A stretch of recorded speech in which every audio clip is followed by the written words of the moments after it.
Well, welcome back, office executives. This is our example 3. Here I am. Here what we are what we are getting is that there are several product name and it is appearing multiple times. A4, then A4, then A4.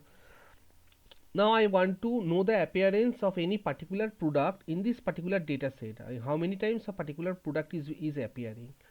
So again we will be moving into ChatGPT, and I don't know how to. I mean, I will be writing in plain English that how to calculate the total number of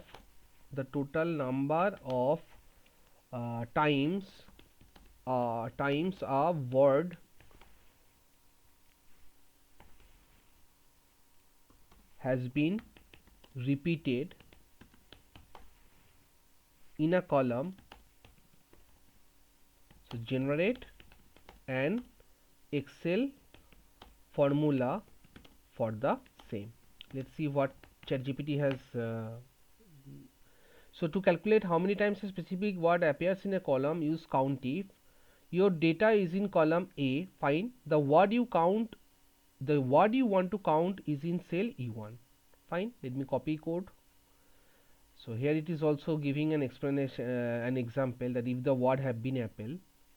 So what I will be doing is that I will be simply pasting in here the formula, and instead of E1 I'll be giving the value as over this cell, so it's E7.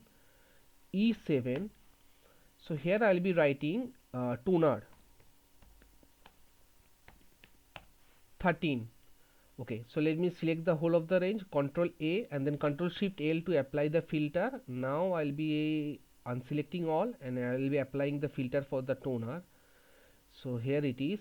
So the toner is appearing 13 times. Let me select from top to bottom, and here in the status bar it is showing count 13. Fine, my answer is coming properly. Now let me select all, that is clear the filter.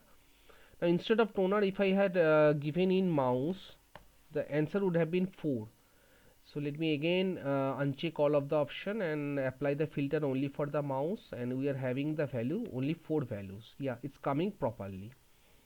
So that's the beauty of ChatGPT, that if you are not familiar with Excel, but if you have understanding of a plain English, so I have written in plain English that how to calculate the total number of times a word, maybe 4, maybe toner, has been repeated in a column. Generate an Excel formula for the same, and ChatGPT has also given an explanation to it. But I should suggest that you need to have a understanding of this is a cell range and this is a cell reference. So cell range. So if you have a simple understanding of how Excel works and what are column and what are rows, you can easily use ChatGPT to pull out, I mean, to just generate any formula and use with your Excel data.